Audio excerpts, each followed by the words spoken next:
As someone who grew up watching way too much HGTV, I always loved the closet reveal whenever somebody had a home makeover. I just loved how beautiful it looked, how it was so tidy and organized and probably filled with somebody else's clothes or whatever the production assistant decided to get to put in the closet.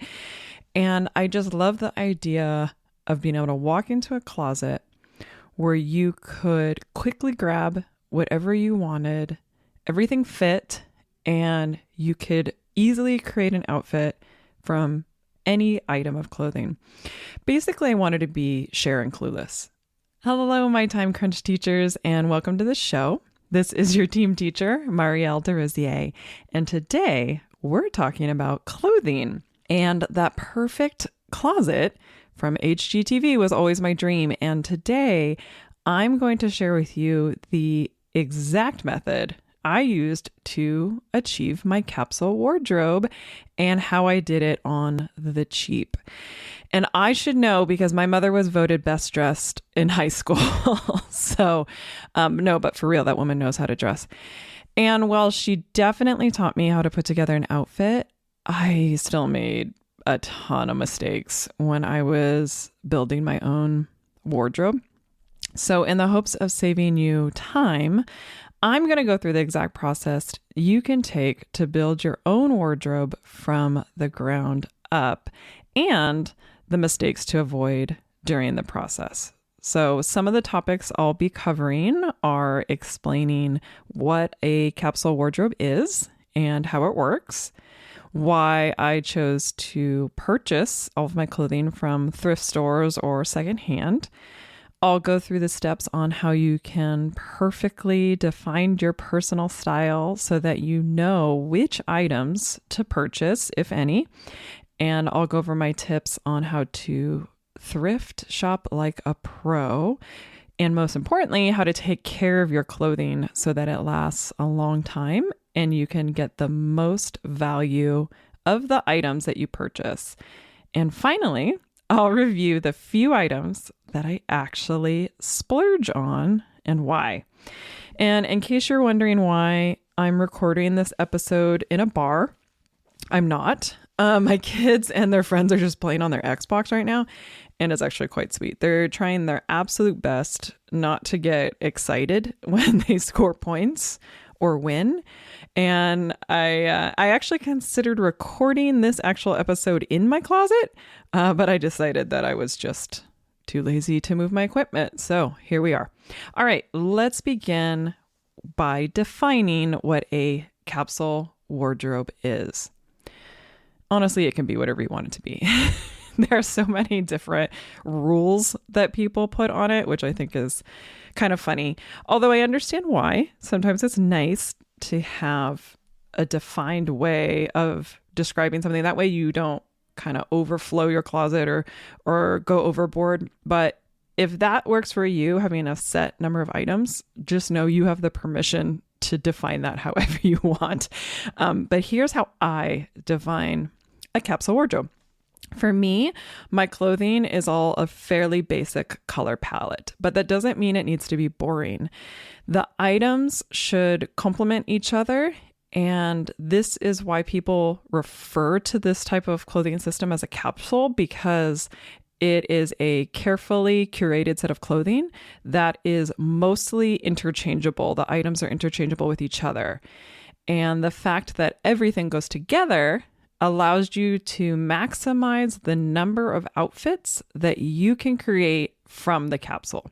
So my clothing color palette tends to be, blacks, whites, maybe some navies, creams, tans, and some soft pinks, or maybe some muted earth tones. I like the way they look, and I think they complement my skin tone and overall sort of aesthetic or look. You can also define your capsule wardrobe by seasons. Now, I live in California, which definitely does not have traditional seasons like the rest of the world.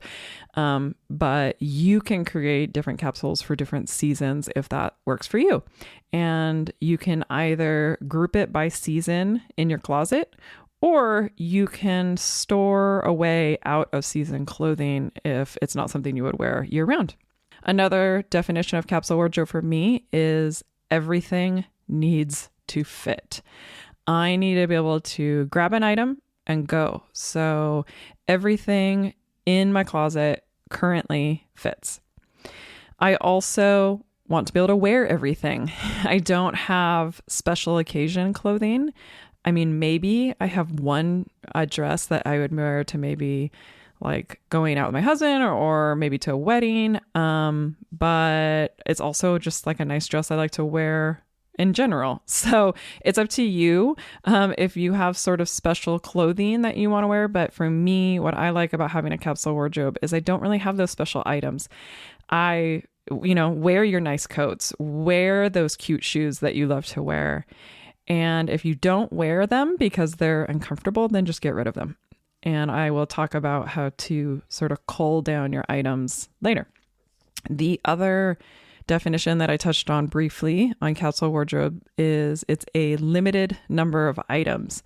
So some capsules have a specific number of items that that somebody likes to have. Like I think Project 333 does that with the number of items of clothing you have. Mine doesn't, but I try not to let it get too big because frankly, I don't want to do that much laundry. And also when I look at my clothing, I don't want to have a paralysis of choice. I don't want to look and have so many choices that I don't know what to wear. And I've found that if I have too many items, that I just have too many choices. So I also like having my closet to have some breathing room, to have some space in between the clothing. And if you need help figuring out the number of items you think you should have in your capsule, then use your space to define it. Look at the size of your closet or your dresser or drawers or wherever you store your clothes and decide, okay, I'm only going to have the number of clothing that can fit in this area and have it fit where I can easily remove the items without things being shoved or piled on top of each other. And that also comes to my point that clothes should not be packed in your closet or overflowing from your drawers. You should be able to see everything that you want to wear. Get rid of the idea that you need more space to store your items. You really just need fewer items. And I know that's probably sounds like it's easy for me to say now because my closet, I think, is actually quite big, especially for being in California where real estate is so expensive, despite the fact that there's a company called California Closets. I do think that most of our closets tend to be quite small. I guess that's relative to where you live, but I grew up with, a very tiny apartment closet, for most of my life. And, I still have the same sort of total number of items of clothing, even though my closet is bigger now. It's maybe like a smaller walk-in closet. Side note, I absolutely love my closet. My husband put beautiful built-ins into our closet for a Mother's Day present not that long ago, and I love it. And it looks like kind of like a little mini boutique. And whenever people see it, they think it's huge. I mean, it is bigger than my first apartment closet, but it's not gigantic. But it looks that way because I have so few items. So picture for yourself how a clothing boutique looks and try and model your space around that, no matter how big or how small it is. Even if you just have, a rack of clothing that's in your room. They don't have, the boutiques don't have clothes that are jammed into the racks and piles of sweaters on the shelves. There are only a few items in their defined space. And because I personally only have, I don't know, maybe 30 or 40 pieces of clothing total, there is empty space between the items. And I like having a few shelves that, have exactly just one purse on them. I only have like 3 purses. And so I have these like 3 little shelves with one purse on them each. And it looks like a store display because of the empty space around it. which ultimately makes everything look nice, and it allows me to appreciate what I have. And I use or wear the items because I can see them, nothing shoved in the back and forgotten. So to review about how I personally define a capsule wardrobe, I have a basic color palette. I have it not so much seasonal. I kind of have everything I wear all year just out. Everything fits. I wear every item, and there is a limited number of items defined by the space I have. Now, on to the next topic. I chose to build out my clothing by buying thrifted or secondhand clothing. And there's a couple of reasons why. The first is that I'm trying to be a little bit more eco-conscious, and I particularly try to avoid fast fashion. There's a lot of, YouTube videos, articles, documentaries, whatnot on fast fashion. And just from the aspect of environmental damage and worker exploitation, it's something I try to avoid for the most part. I also am trying to reduce waste by buying items that otherwise would be destined for the landfill. So as long as you're buying items that you actually wear and you want, you're not just buying because something's a good deal. I feel like, I'm doing a small part to keep something from just basically going to the garbage.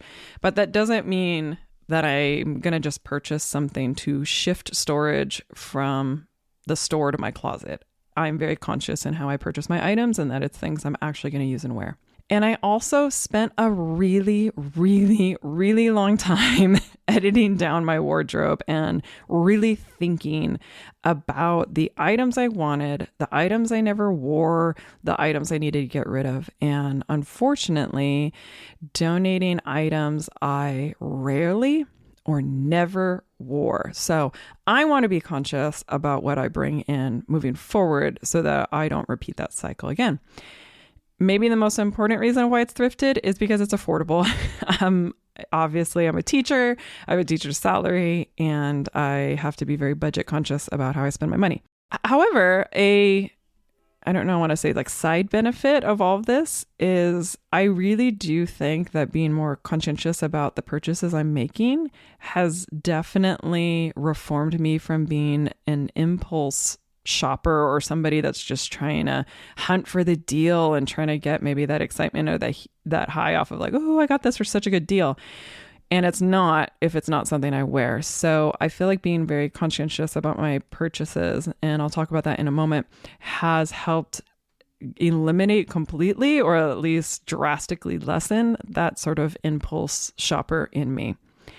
And thrifting, because it takes time to get exactly what you want, can actually satisfy that thrill when you eventually find that item that fits the criteria you put for yourself. So be careful. Don't just overconsume items from thrift stores because they're cheap. And I'll talk about that in a moment about how to be conscious. But I just want to put that out there that if you are somebody who's an impulse shopper, that doesn't go away immediately. So you need to be very conscientious of that as you're purchasing the item. We're going to be talking a lot about how to be intentional with your purchases. But before we buy a thing, let's move on to the next topic, which is defining your personal style and purging anything you currently own that does not fit that. And here was the hardest fact for me to accept when I decided to make these changes and build a closet that I loved. It's going to take time to build your wardrobe. I'm sorry, I know. It's the type of thing where if you're like me, you think about it and you're really excited and you're like, oh, I'm going to do that this weekend. Then you slowly realize that this can take anywhere from weeks or maybe even months to find a particular item. But honestly, I think that's the fun part. I think the waiting and really being thoughtful about getting an item that I truly love has become the fun part opposed to the impulse shopping part. So I have learned to love the items that I've cultivated in my closet instead of loving the instant gratification of buying something that's right in front of me. This is also part of the process that I think it's worth it to take time because defining your personal style maybe some of you maybe grew up knowing exactly how you wanted to dress or the look. I didn't. I experimented with a lot of really, really bad 90s and early 2000s looks. But now that I'm in my early 40s, I feel like I've sort of zeroed in on what I like. So I'll link a video of a YouTuber named Alyssa Beltempo, who I love. She does a lot of videos on this type of thing.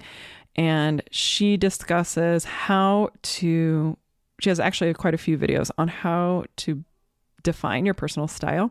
But it basically comes down to this, is describe your style using 3 words and then use those words when you are thinking about selecting a new piece.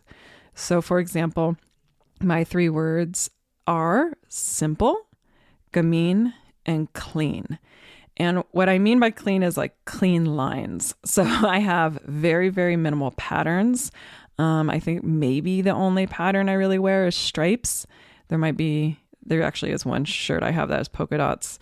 But yeah, it's clean lines. I don't have a lot of ruffles or layers or that sort of thing. Think more of a very like classic fit.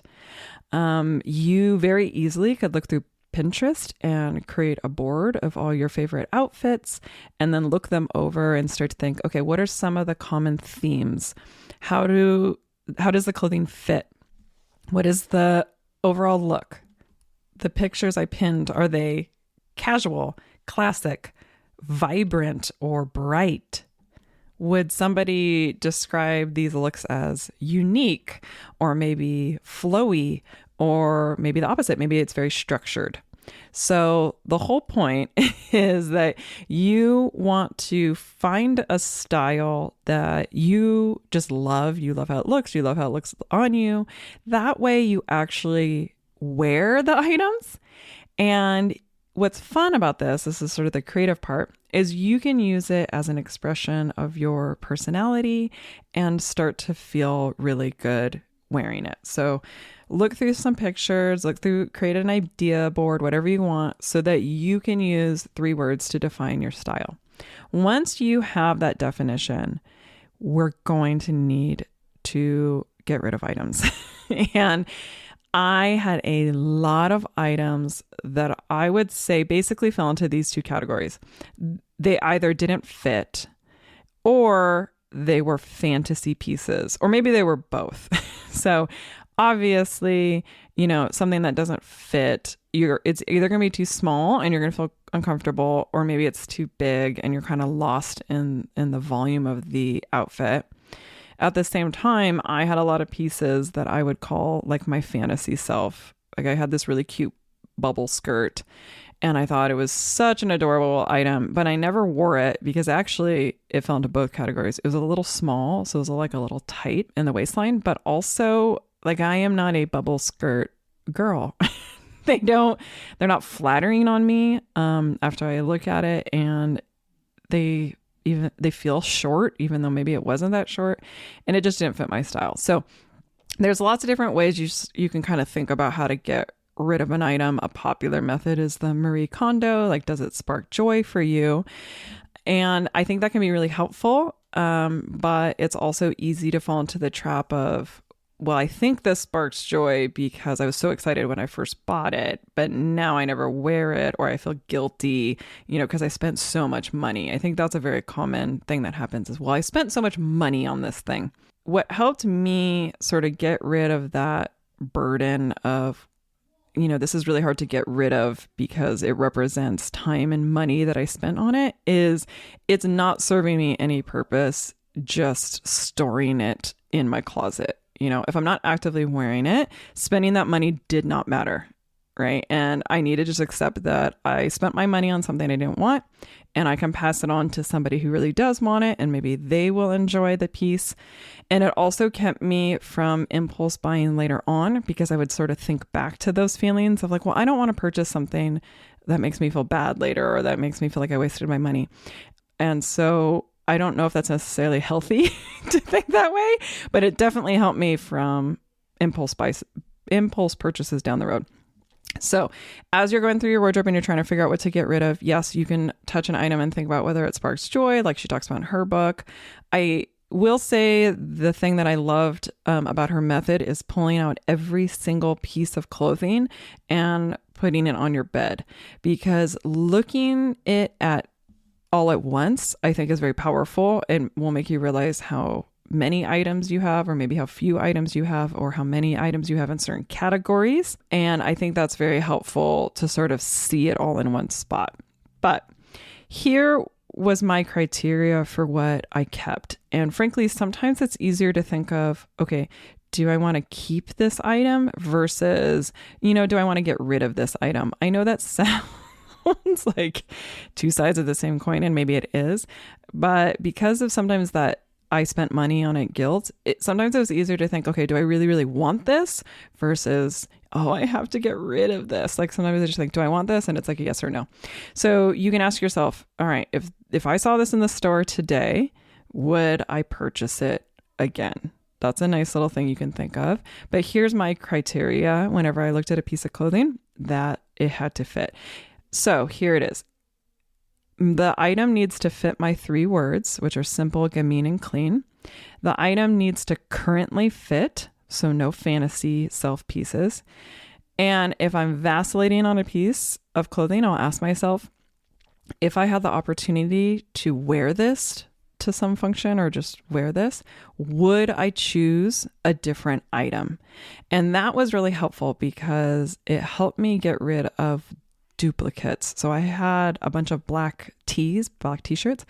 And if I asked myself, okay, if I had the opportunity to wear this particular shirt, would I choose something else? And my answer was yes on every single one except for one of my black shirts, because there was just a certain style, material, and fit that I liked better.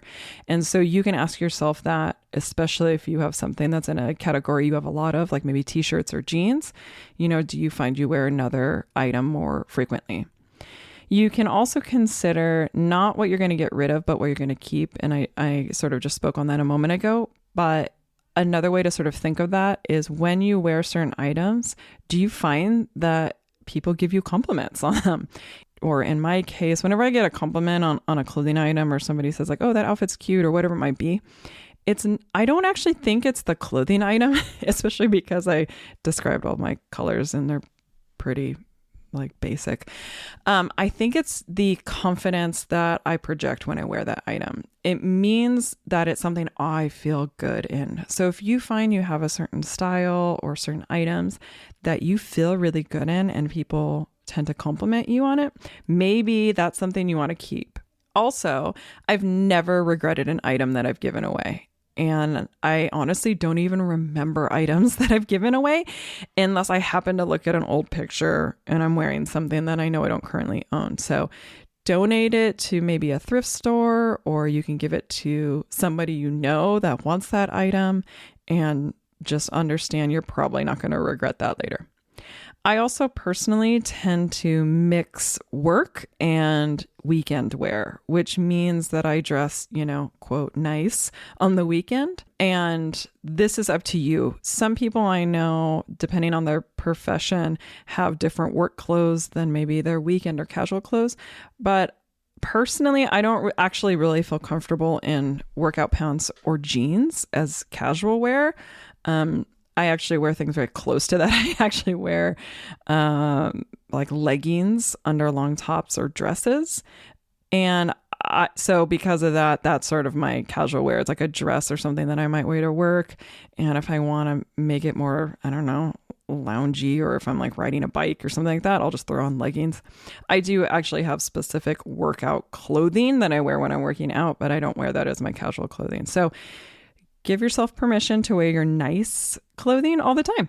After you've defined your style and every piece that's in your closet fits that, now when you're considering purchasing something, you can ask yourself, do my 3 words apply to this piece? And it will drastically prevent impulse purchases or for you chasing trends. So to recap, you want to define your style with 3 words. Edit down your closet to only pieces that you love and that fit well. Try not to have too many different types of capsule wardrobes. So personally, I mix my work, weekend, and whatever wear, my nice clothing, and wear whatever you want. A quick note on sizes. When after I had my first son and I, knew I was probably gonna have another kid, I had my maternity clothing, but I actually had all my maternity clothing in a big like plastic tub that I would pass along my other friends who were having babies and wanted to wear maternity clothing. And eventually that tub came back to me when I had my second son, or I was pregnant with him. And it was kind of funny because some of us would like swap in or out items, or like, of course, maybe some of the items like tore or broke or whatever needed repair. And it was just kind of cute to like get that maternity tub back into me and be like, oh, this is a cute piece that like somebody else threw in there. And then after I had my second son, I, gave it to some other woman. It was like, this is yours to gift to whoever you want. So that would probably be my exception to the different sizes thing, because I had big babies. My sons were almost 10 pounds each. So I was very large during my pregnancy. With that said, I also just had non-pregnancy clothing that I had in my closet, and I stored the maternity items in a tub. So you can do that as well. The next topic is how to thrift shop. Now, I know that might sound really silly. Like, don't you just walk in and buy things? No, you do not. My number one tip that I can give you is when you go to the thrift store, have a plan. Don't just aimlessly shop. You will get sucked into impulse purchases because they are like, quote, a good deal, but it's not a deal if you never wear it or you never use it. So don't fall into the overconsumption trap just because it's cheap. Here's a little hint. As you go through your closet, create an item wish list on your phone. So as you're going through pieces and you're like, oh, I really love this, whatever fit of these jeans, but they're ripped and I would love to replace them. Or man, I just realized after I went through all of my clothing, I don't have a white t-shirt and that's something I really want in my wardrobe. Get your phone and write that item down on a wish list and be specific. So for example, I'm going to pull up my wish list right now. On it, I have a pair of, this is what I wrote, mid-rise black straight leg jeans. So that's the kind of thing you want. So start adding items and then reference it when you go shopping, and look for maybe just one or two of those items on your list, because let's be honest, when you're shopping thrift stores, it doesn't have every item in every size and every color or whatnot. So you might only, luck out and get one or two items off your list when you go shopping, but it's nice to have it handy. And when you go in, be on a mission.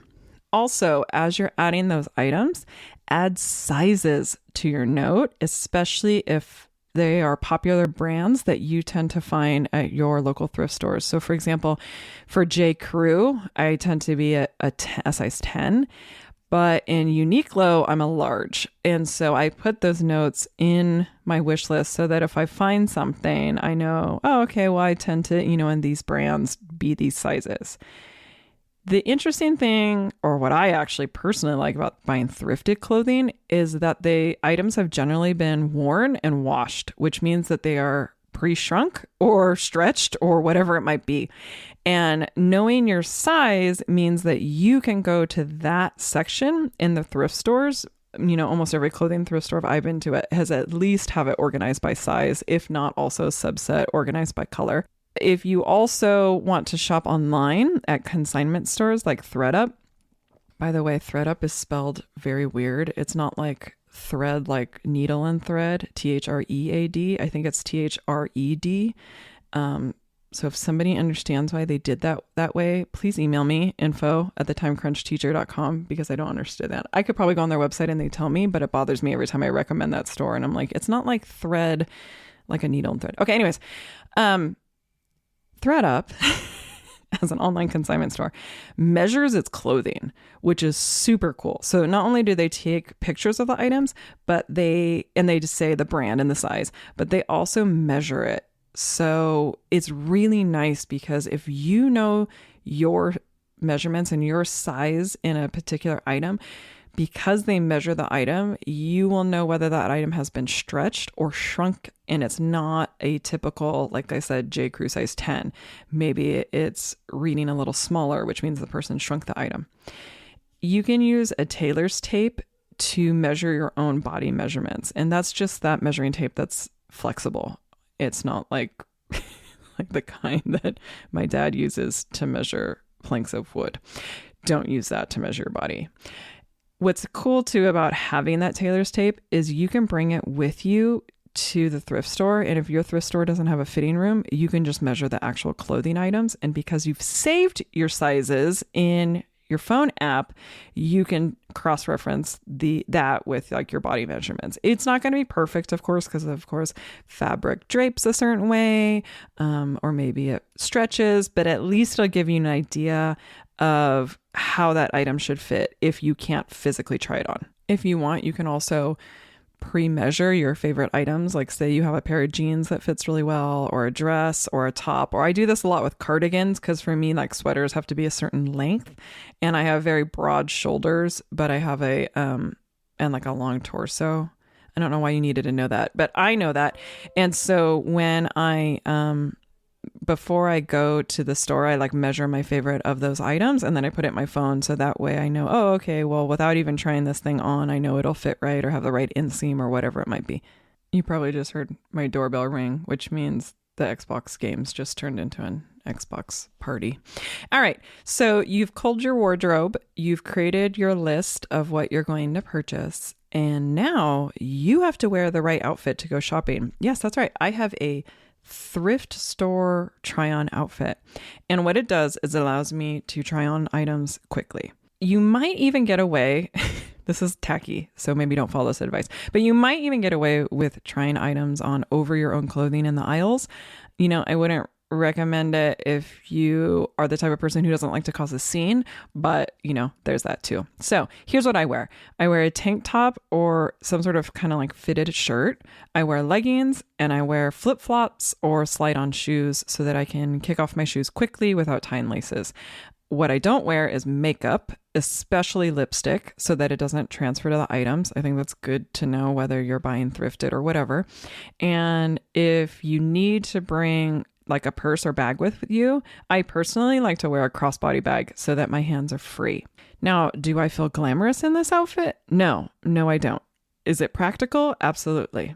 I'll tell you what else I don't bring. I don't bring a reusable shopping bag, which for anybody who knows me, sounds insane because I bring a reusable shopping bag and a water bottle everywhere.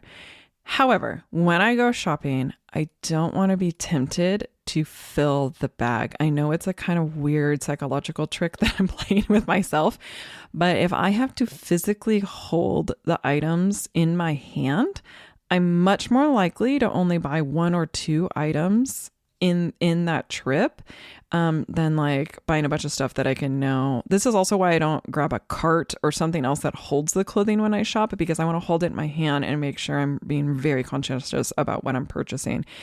And if you're curious about the frequency that I'm actually buying items, I would say, man, I don't even remember the last time I bought a clothing item, but I probably buy one or maybe two items of clothing per month. Max, maybe.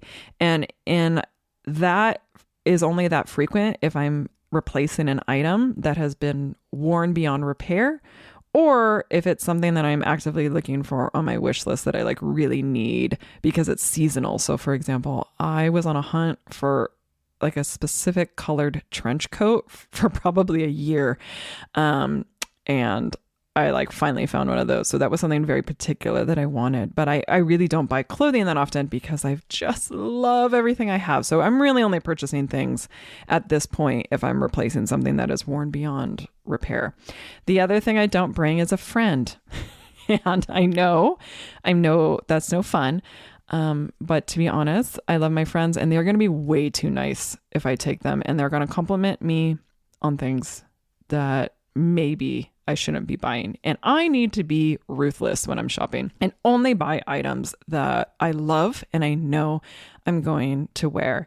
I also don't want somebody else to feel like they have to be on my timeline, because when I'm shopping, I am laser focused on my wish list. And if a store doesn't have what I want, I just bail. And I don't want my friend to feel like they can't browse or take their time. When I am thrift shopping, it is like the Thunderdome.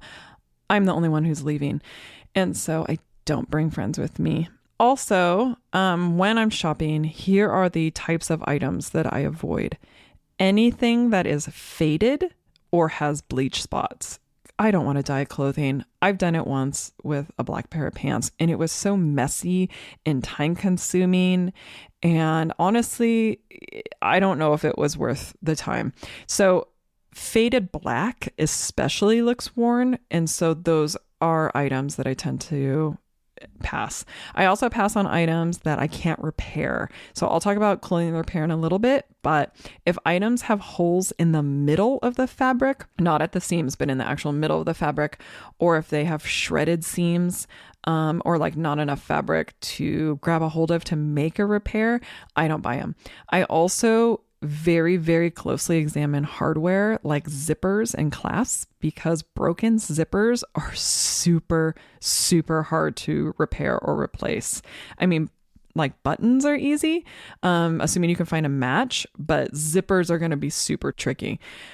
I also will turn clothing inside out and check the seams, or maybe I'll hold it up to the light to see if it's like particularly worn or see-through. And I definitely pass on what might be a like great deal that isn't my exact size or style. So no fantasy self items. And I think this is really important, because you are going to find beautiful items or like designer things or whatever it might be that are just outside of the parameters you defined earlier. So I'm giving you permission to pass on it, because otherwise you are going to hate that item later on and resent the money that you spent on it. So scanning items in your closet, as you're looking through your closet, I don't want you to feel bad about any of the items, even if that's on a subconscious level. And I found that I did that with clothing that was in like sizes that were too small. I would look at it and it'd be like, well, if I just could fit in it, or and even if I wasn't saying that consciously in my head, I think I was subconsciously saying that. And I don't like that feeling. I don't like that feeling of like not feeling like everything in my closet fits and feels good, and somehow I have to be a different size or a different whatever a different person in order to wear it. So just get rid of those items and don't buy items that are defined that way. So I'm ruthless. I also don't buy thrifted undergarments. I buy all those new. And I also don't wear or buy thrifted hats, because as a teacher, we don't wear hats worn by other people. Head lice. Even though if you listen to the Lunchbox episode where we talked about how we'd rather deal with head lice once in the year instead of like 3 cupcakes a week. Anyways, it's worth a listen. That still doesn't mean I actively want to have head lice, so I don't buy things worn on my head. Also, don't buy items that require a lot of care or upkeep. I actually machine wash everything, including dry clean only pieces like blazers. I know, I'm a rebel. I throw it in the wash, but you would be quite surprised how many items you can wash on your own. This is not a dare or challenge. I don't want you to ruin your items because you're following some lady on a microphone saying so, but I will tell you, I've washed just about everything. And as long as the next step, the drying step, is done right, you should be okay. So here's some more shopping tips. Some thrift stores have deals on certain days. So for example, my local thrift stop has a deal for teachers. It's like on a weird day. I think it's Tuesday, which I think is kind of funny. So you can also sign up for deals, but it's very, very important that you don't sign up for the marketing emails, because I feel like for me personally, that creates a temptation to impulse buy. So I sign up for like whatever the frequent buyer thing, if that even happens. I also like to look at adjacent sizing racks when I'm shopping, because thrift stores can be kind of disorganized and often clothing is put back in the wrong spot. And so, if I'm like a medium or a large in most, like, let's say tops or dresses, I'll still look in the smalls and the extra larges, because sometimes things are put in the wrong spot. Sometimes things are like shrunken or stretched out in a way that, even though the size on the tag says something I don't normally wear, the actual clothing piece fits. So it's worth it to look in adjacent sizing. This might be cringy, and I don't care, because I did it and it was so helpful. I actually asked the store employees when they restock the items, because for most thrift stores, Saturdays is the day that they're super, super busy. My local thrift store restocks on Thursdays to prepare for that weekend rush. And so I shop on Friday evenings. So sometimes it's worth it to ask when items are restocked or changed over or whatever it might be, so that you sort of have like first dibs on the things that you're specifically looking for. All right, so to recap, have a plan when you go to the thrift store, reference your wish list, and be ruthless with your purchases. All right, taking care of your items, the next topic. Here is some basic upkeep. It's nice to learn some simple sewing techniques so that you can make some basic mends, like if there's a popped seam in your clothing, or maybe a dropped hem, or you want to reattach a loose button. And as you do this more often, you can actually become really proficient. Through YouTube, I was able to teach myself how to do basic tailoring, like re-hemming the bottom of jeans so that they fit me. And if you just search for whatever it is you need to do for basic sewing techniques, I guarantee there's probably a video on it. And if you kind of take the time and are systematic about it, you can actually do quite a bit of repairs on your own clothing, which I think is great and adds to the overall life and longevity of that piece. The other gadget I highly recommend is a fabric shaver, or it's like a fabric shaver lint remover thing. They're basically like, how do I describe this? I guess they're sort of like a mini, I guess they're close to like a mini hair shaver. That sounds like way more extreme because they have a little guard on them. But you just basically kind of brush it over the clothing, and it has a guard so you're not like cutting your clothing, but it shaves off those little pills that sweaters have on them. And I think it makes them look really new, and I think it can really update an item that tends to pill. And they're cheap. I think they're less than $20. Also, no thrifting discussion would be complete without a mention of OxyClean. I'm not sponsored by OxyClean. I should be, because I buy it in bulk at Costco. But man, OxyClean is magic.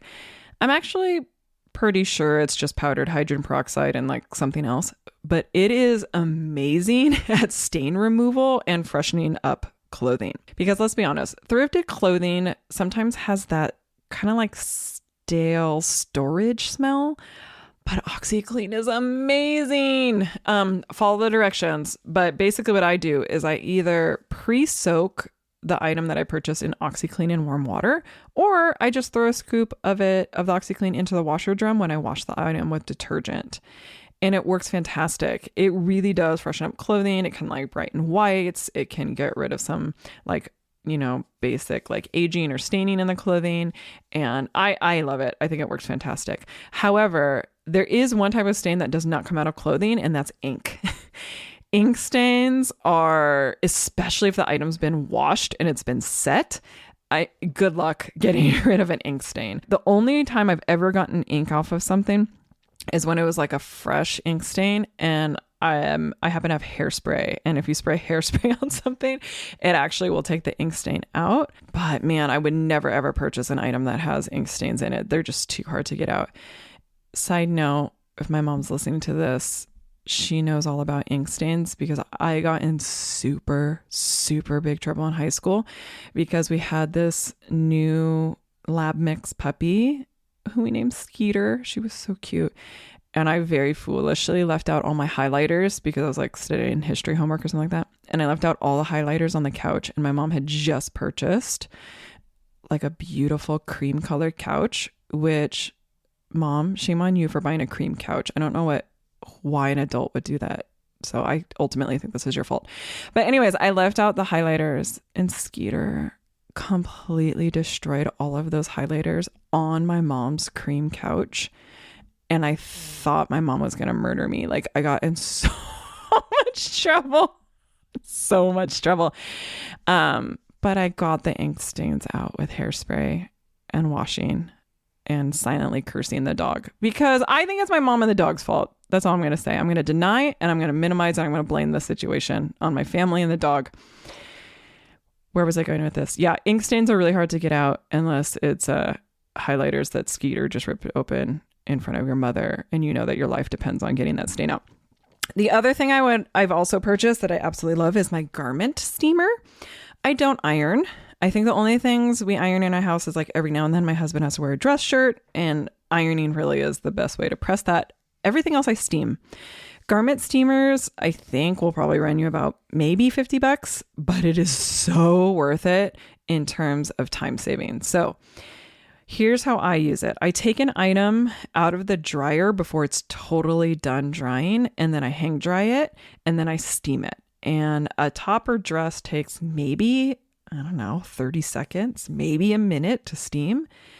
And if it's something that you don't dry, like you don't want to throw in the dryer, you can just take it out, air dry it. And then, sometimes when you air dry things, they come out a little stiff. If you hit it with a steamer, it actually loosens it up and it gives it more of a relaxed feel. Here's a quick tip in terms of drying pants. Hang dry pants upside down by the ankle or hem.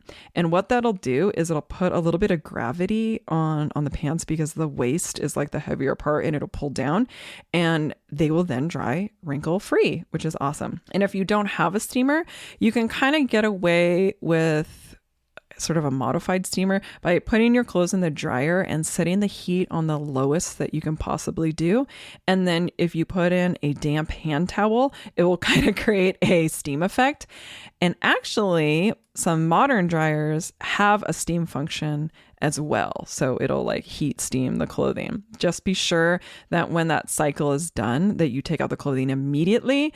Otherwise, they come out like more wrinkled than if you had just dried them. All right. You've culled down your closet. You have gotten rid of items that no longer serve you. You've created a wish list of the items you want, and you've spent some time curating and finding those items. And now you have your capsule wardrobe. Okay, so those are the basic steps I used to create my wardrobe. But now I'd like to talk about some of the more luxury items, or items that I like to spend a little bit more money on. And the first one may surprise you. It's actually perfume. I love perfume. It puts me in such a good mood. I actually have one of my perfumes that I wear whenever I do a YouTube video, which I know makes zero sense because hopefully you cannot smell me through the video, but it just puts me in a mood that kind of gets me ready to be like happy and like peppy. If you are an American and you're listening to this, you probably think it's crazy because for some reason in America, we tend to scent our products instead of wearing perfume. But I hate scented products. So I actually buy a lot of unscented products, and then I like to use perfume later on. Some of my current favorites that I like is Chanel Chance, the pink one. I think it's Eau Tendre. What's that mean? Like soft water? I'm so sorry, Canadians or French speakers out there. You're probably screaming into your phone right now. I probably said none of those words right. But anyways, it's Chanel Chance. It's the pink one. Another favorite that I absolutely love is Philosophy's Falling in Love, which actually, now that I think about it, might be discontinued. Somehow my husband found it for Mother's Day. Good for him. But yeah, Philosophy's Falling in Love. It has sort of like, I swear it has like a berry scent under it, like a blackberry scent. I don't know if I'm making that up, but it smells like a little sweet to me. And the other one from Philosophy that I love is Amazing Grace. They have a lot of different versions of the Amazing Grace, but I feel like both Falling in Love and Amazing Grace have sort of a sweeter, softer scent to them. I think everyone should have a signature perfume or scent. And if you're sort of like recoiling in horror at the thought of wearing perfume, I would say that most people don't like perfume because they don't like a heavy musky scent. There's a brand, I forgot who makes it, but it's like it's called like opium or something like that, which on its own sounds like just a horrible name for a perfume, but it has that really heavy kind of musky scent to it. And I don't like that. So it could just be that you don't like perfume because there's certain scents you don't like. Also, growing up in a very hippy dippy town, I cannot stand the smell of patchouli. I am so sorry, those of you who love patchouli, but just growing up and being around it so much, patchouli and sandalwood are just like very off-putting scents to me. So those are ones I tend to avoid. So maybe you're just like me and you have certain phobias with certain smells, but chances are if you don't like perfume, you either have some sort of like allergic reaction to them or you just haven't found a scent that you really like. The other reason why you don't like it is people put on too much. And I totally agree with you on that. I feel like people can sort of acclimate to the smell of their perfume. I know I do. And so I very consciously have to only do one spritz that I like spray in the air and I walk through. I'm not even necessarily like spraying it directly on me, but I have found that people who wear too much, it's because they're doing 2, 3, or 4 spritz like directly on their body. So just be conscious of that. Also, with real eau de parfums or colognes, you only need 1 spritz. So they are very, very concentrated. And that's because there's like different, I don't know how to say this, like not levels, but concentrations. That's the word I was looking for. There's different concentrations of the oils. That's why like an eau de toilette will be cheaper than an eau de parfum. I really like the eau de parfums because I feel like they're strong enough. They last all day. I could be completely making this up, but I feel like they're a little more true to the scent and they're more consistent upon like different years or brands or whatever it might be. Also, perfume goes bad. Never, ever, ever store it in an area that gets light. So because of that, I have mine stored in my closet instead of in my bathroom because they break down. So sometimes the reason why perfumes smell weird or smell bad is because they've gone bad. They've been in the sun. So wear it, use it, don't go overboard. And I guarantee you'll love it. I love wearing my Chanel to school. You know, just a little bit of luxury while I'm on yard duty. The other thing that I splurge a little bit more on is jewelry, especially because I try to buy jewelry, or when I buy gold jewelry, it's either sustainable or it's using recycled gold. And I only actually have a few very, very simple items that I wear and I take very good care of them.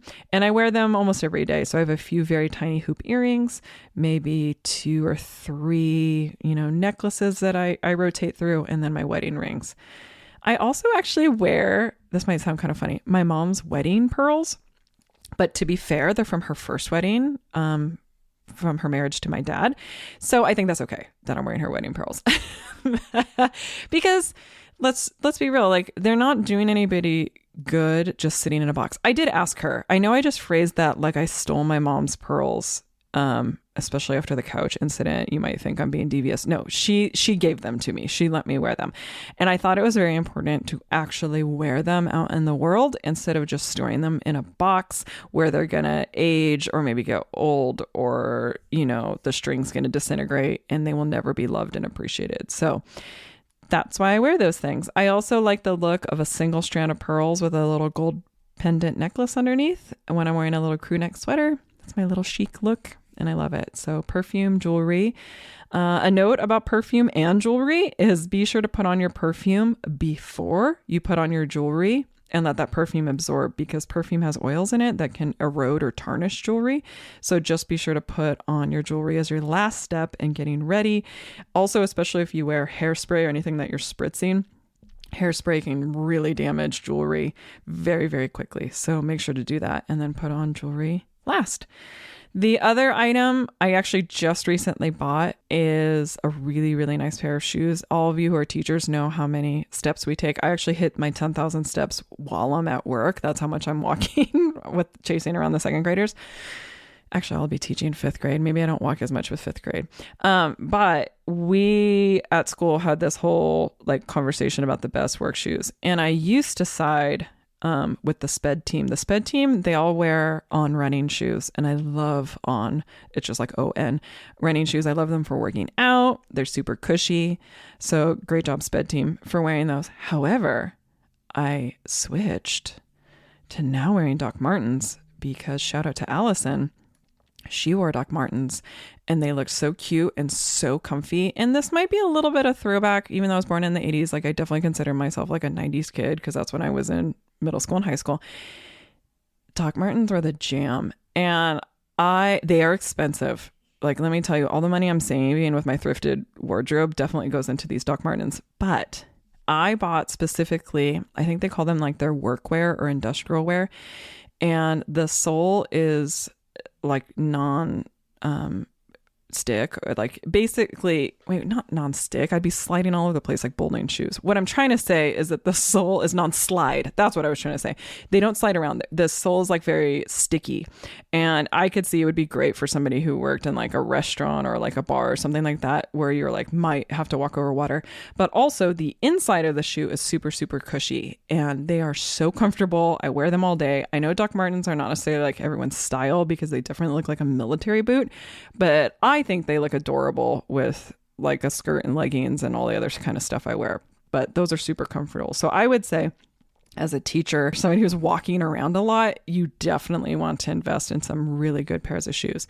All my other sort of like cute shoes, or maybe, I don't know, like special occasion wear shoes are thrifted, and that takes a long time to find really nice thrifted shoes. But what's great about shoes is you have them resoled or reheeled or whatever you might be. But where I spend my money for sure is comfortable shoes that I can wear all day. So this is all to say that with a luxury purchase, just spend your money where you want to. If you really love having a nice handbag or purse or whatever, that's your thing, go for it.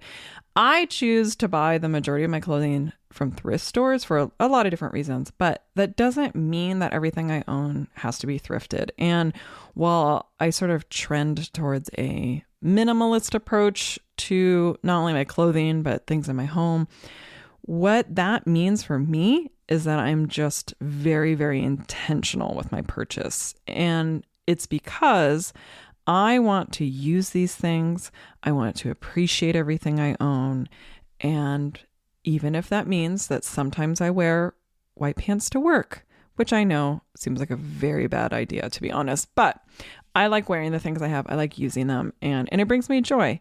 Pulling out those sort of like nicer items or whatever that you think you only wear on special occasions, it just feels good to wear them to, the store or to school or wherever it might be. It might feel a little silly the first time you do it, but it really does feel nice to like wear the things that you love and appreciate. All right.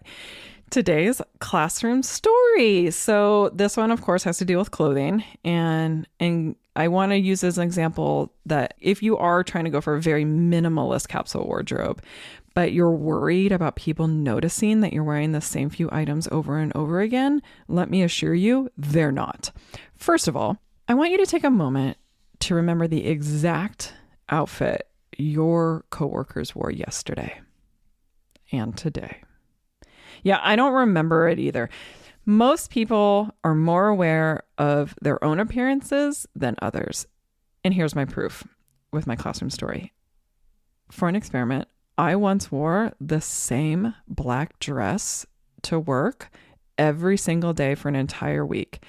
And one, my coworkers didn't notice until I asked them if they noticed on Friday. And two, my students only noticed on Thursday because they thought it was weird that I was running around in PE in a long skirt. So I think you would be shocked by how few people actually notice that you're repeating outfits, if they notice at all. In fact, they probably will notice that you just look really put together and that you're excited about what you're wearing. And this coming from somebody who tends to wear very similar color palettes or like similar outfits, you'd be surprised how just like mixing up a different top with those pants or whatever it might be, even though it's the same color or the same, overall look, it actually does feel like totally different outfits.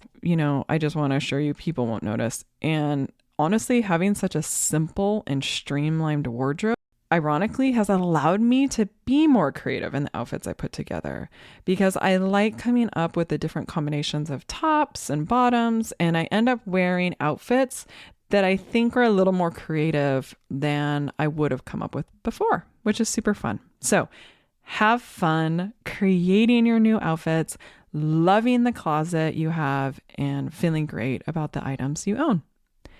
Thank you so much for your kind attention today. Until next time, teachers, bye for now.